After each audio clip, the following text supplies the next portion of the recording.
जरांगे पाटील यांची मागणी की मराठा समाजाला ओबीसीच्या माध्यमातून किंवा ओबीसीचं आरक्षण मिळावं याच्यावरती महाराष्ट्र शासनाने चर्चा ठेवली होती।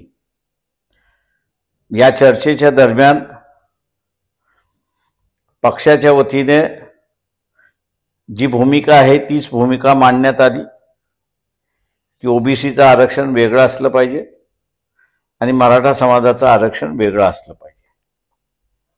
परंतु या बैठकीमध्ये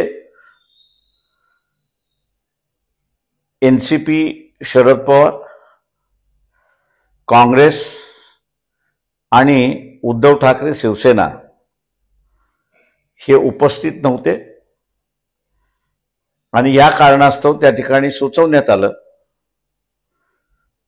की सर्वांनाच पत्र लिहून प्रत्येक पक्षाची भूमिका काय आहे या मागणीच्या संदर्भात ती लेखी देण्यात यावी। बैठकीमध्ये ती मागणी मान्य करण्यात आली आणि आम्ही आता मानतोय की ज्या प्रश्नावरनं महाराष्ट्रामध्ये